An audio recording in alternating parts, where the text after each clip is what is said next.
yan ay sa Office of the Vice President. Ibinapasa nyo kay Sara ang hindi mo pera yan, pero hindi nyo alam na transparent ang OVP. Actually, to be fair kay Lenny, no, naging transparent din si Lenny. At bakit transparent ang executive?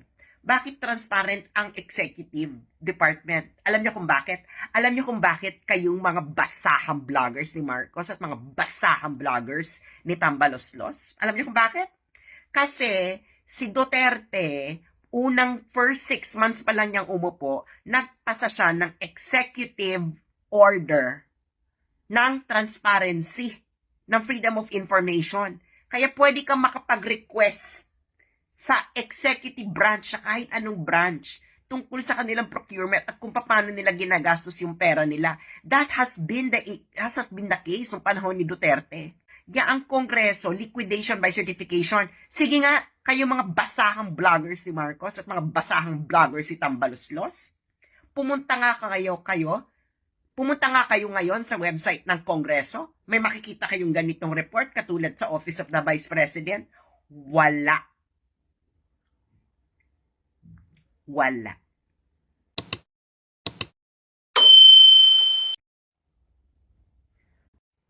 Hi! Hello!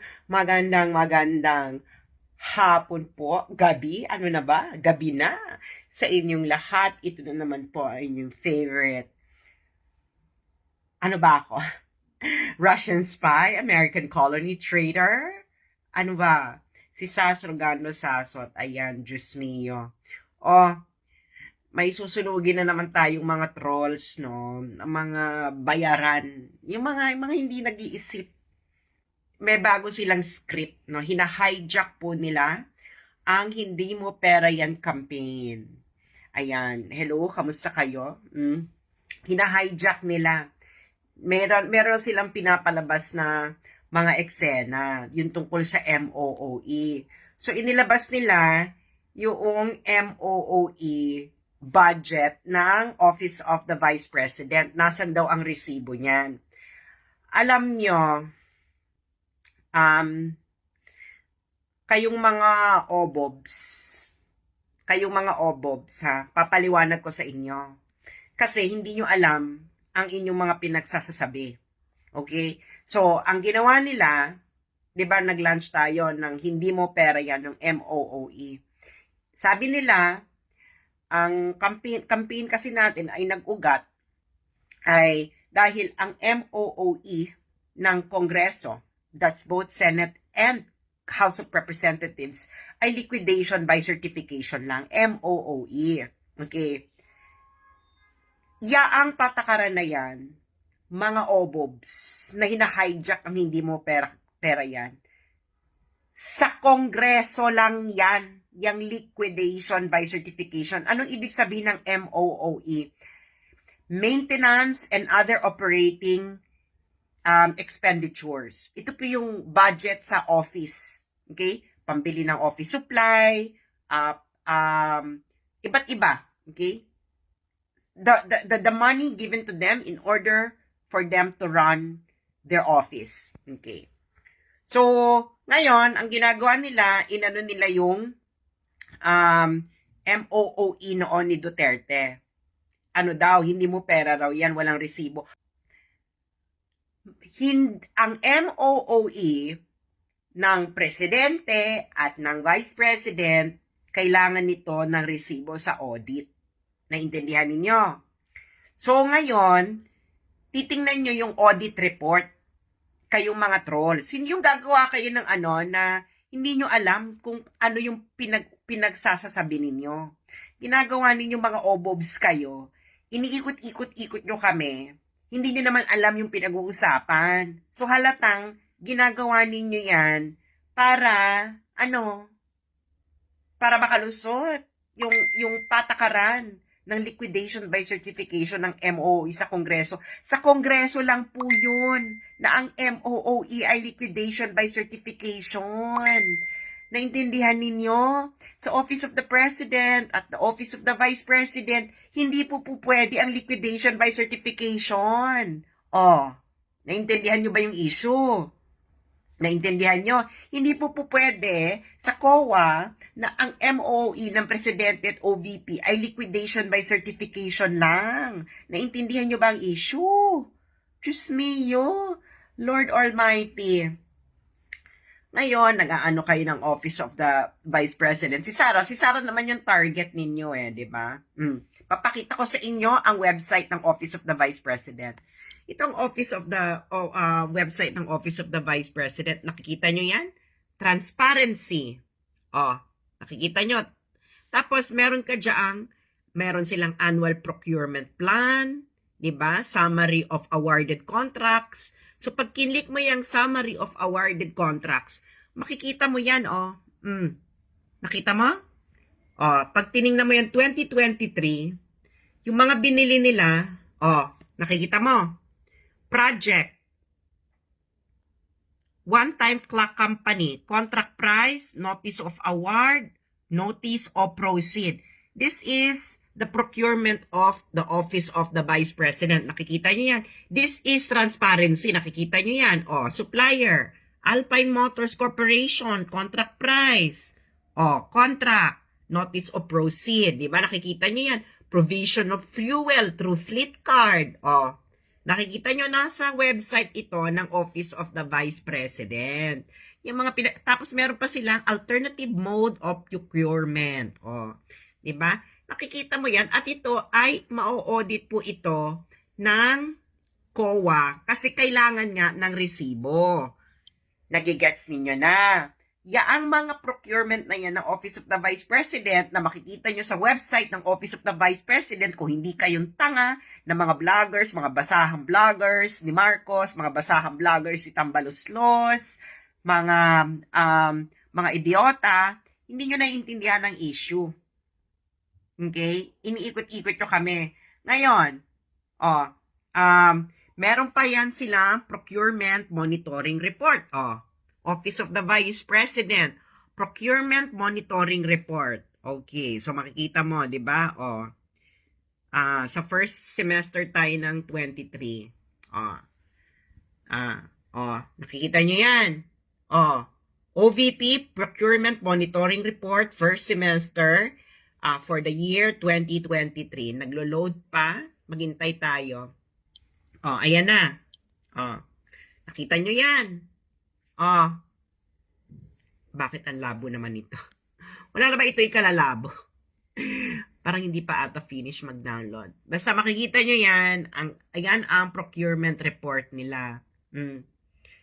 Okay. Nag-download pa. Ayan. Saan ba natin ito pwedeng kunin ng malinaw? Ay, bakit ito? Nakikita nyo yan.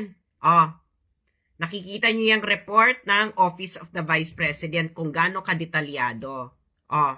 Kita nyo yan. Code, PAP.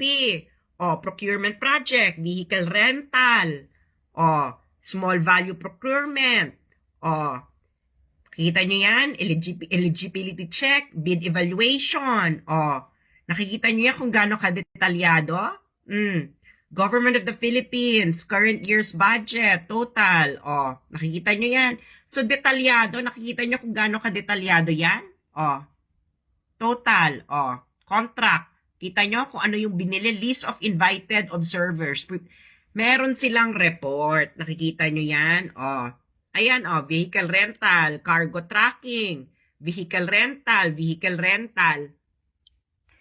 Yan ay sa Office of the Vice President. Ibinapasa nyo kay Sarah ang hindi mo pera yan, pero hindi nyo alam na transparent ang OVP. Actually, to be fair kay Lenny, naging transparent din si Lenny. At bakit transparent ang executive? Bakit transparent ang executive department? Alam niyo kung bakit? Alam niyo kung bakit kayong mga basahang vloggers ni Marcos at mga basahang vloggers ni Tambaloslos? Alam niyo kung bakit?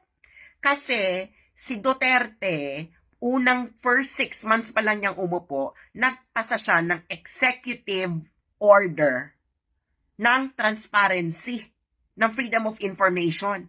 Kaya pwede kang makapag-request sa executive branch, sa kahit anong branch. tungkol sa kanilang procurement at kung paano nila ginagastos yung pera nila. That has been the case ng panahon ni Duterte. Ang Kongreso, liquidation by certification. Sige nga, kayo mga basahang vloggers si Marcos at mga basahang vloggers si Tambaloslos, pumunta nga kayo ngayon sa website ng Kongreso. May makikita kayong ganitong report katulad sa Office of the Vice President. Wala.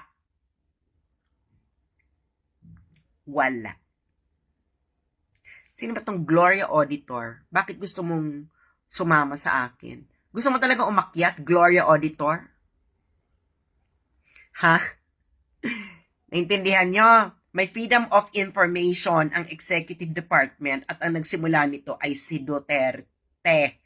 Kaya, required sila na ilagay ang kanilang mga procurement sa kanilang website. Kikita nyo yan. Diba? Office of the Vice President. Procurement Monitoring Report. Meron sila. First semester. Kikita nyo yan? Tapos, ibabato-bato nyo kay Sara yung mga pinagsasabi ninyo. Diba? Ayan pa, Diba? Meron pa sila annual procurement plan. Diba? Hindi nyo to alam kasi mag-verify muna kayo. Diyos ko, Lord. Tapos, sabi nila, hanapan daw na resibo yung MOOE ni Duterte. Baliw! May resibo yon. Diba? Pebbles, diba? Pebbles Duque. Ang MOOE ng Executive Department. Pebbles Duque, umakyat ka nga. Makipag-usap ka sa akin. Invite ko nga si Pebbles Duque. Pebbles Duque. Pebbles Duque. Ka Pebbles Duque. Nang maliwanagan itong mga idiota na ito kung paano tumatakbo ang MO. Ay, nag-decline si Pebbles Duque. Ayaw makita ang beauty. Sa Executive Department po, ang MOOE ay kailangan may resibo. Naintindihan nyo? Sa Kongreso po, hindi po kailangan ng resibo. Wala po silang requirement, liquidation, by certification lang po sila. Naintindihan ninyo. Kaya hinahanapin ng rami ng resibo, baguhin ang kanilang patakaran dahil liquidation by certification sila. Ang Executive Department po, hindi po pwede ang liquidation by certification ng MOOE. Naiintindihan ninyo na. Diyos mio. Tapos ibabato nyo kay Duterte. Dude, may audit report every year. Si Duterte, no? May COA audit ang Office of the President nung panahon niya. Naintindihan ninyo? Ang papaano ginastos ang kanilang MOOE ng Executive Department na o-audit po ito. Sa Kongreso po, meron po ba kayong nakita COA audit ng Speaker of the House? Wala. Wala nga kasi nga liquidation by certification lang sila. Diyos mio, Santa Maria. Okay. So, pupunta tayo Office of the President Annual Audit 2021 kay Duterte. Auditable, ino-audit po yan. May resibo po. Sa Executive Department po, hindi po pwede na ang MOOE ay walang resibo. Diyos ko Lord, ang ginagawa ninyo ay iniikot ninyo, no? Iniikot ninyo ang storya. Pero hindi ninyo alam, yung mga ginagawa ninyo is an act of desperation.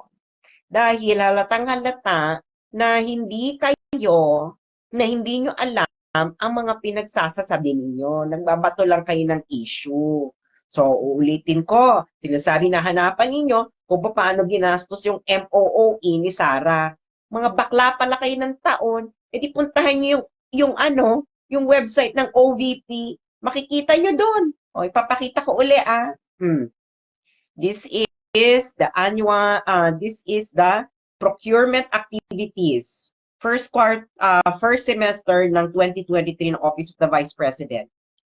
Ayan Office of the Vice President. Completed procurement activities. Nakikita nyo na yung procurement project, anong date, ano yung end user, sino yung end user. Nakikita nyo niya? Mode of procurement. Notice of award. Makikita nyo rin yan kasi nga meron silang procurement. No? O, nakikita nyo na. O, nagigets nyo na. Ngayon itong procurement report na ito, nakikita nyo na kung gaano yung ginagawa nila. O, kita mo, supply and delivery of bonds. O, nakikita niyo nakikita nyo na. Nakikita nyo na yan. Yan ay ino-audit at may resibo yan. Kita nyo na meron din silang subscription. Ito yung mga pinagkagastusan nila ng MOOE. So nakita nyo na professional and consultancy services. Consultancy services for the OVP, strategic planning and team building, provision of appraisal services, provision of project management for pasilungog, high technical consultation for medical. Nakikita nyo na, property, plant, and equipment. So, makikita nyo yan dyan. Okay? Yan ang MOOE ng OVP kay Sara. Okay? At ito ay makikita nyo sa website ng Office of the Vice President kung paano nila ginagastos ang kanilang MOOE. Ngayon, itong mga report nila dito in public, nakikita nyo na ha, titingnan nyo pa ha, nakita nyo na meron pa alternative mode procurement 2023. Kita nyo sa Office of the Vice President yan. Nakikita nyo sa website, may report ang MOOE ng Office of the Vice President. Ngayon, di ba, nakikita nyo yung report na yan, ang gagawin niyan, at the end of the year, ibibigay ito sa COA, pati yung resibo. Kasi required yan sa MOOE ng Office of the Vice President. Mga basahang vloggers ni Marcos, mga basahang vloggers ni Tambaloslos. No?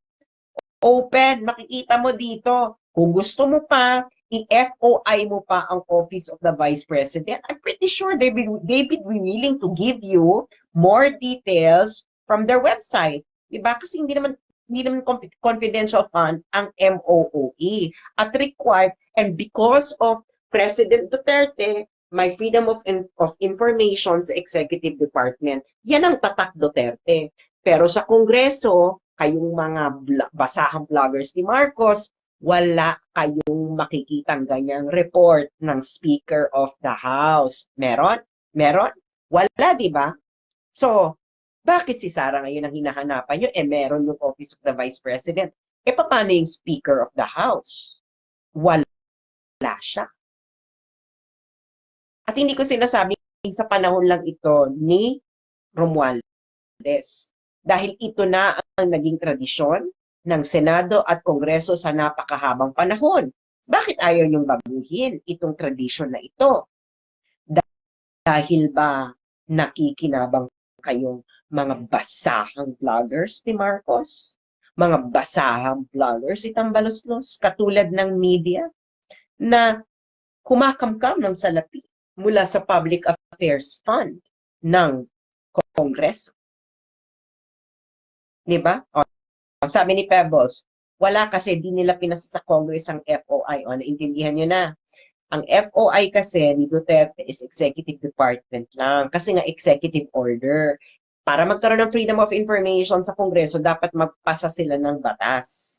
So, uulitin ko, ito, ang website ng Office of the Vice President. Okay? Kita ninyo na. So, pag pinuntahan mo to, okay, makikita mo dyan, okay, makikita mo dyan ang transparency emirate. Okay? Pupunta tayo sa menu. Kita nyo yan. Transparency, Freedom of Information Manual, Transparency Seal. O makikita mo kung ano yung mga dinate sa Office of the Vice President.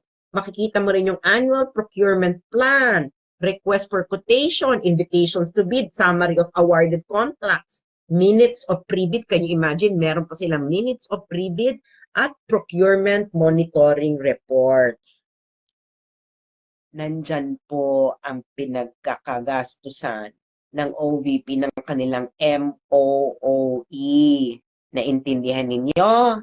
Naintindihan nyo? Si Tambaluslos ba may ganyan? Meron bang ganyan si Martin? Wala. Bakit wala? Mm. Nakikihindi nakikihindi mo pera yan kayo. Yun naintindihan yung issue. Kawawa naman kayo. Gusto nyong i-hijack yung issue. You cannot. You cannot understand the issue. Kaya kayo ay basahan. Ginagamit lamang kayong basahan ng mga politiko dahil wala kayong sariling utak. Kung ano ang hulog, siya ang tugtog. Yun lamang po. Maraming salamat.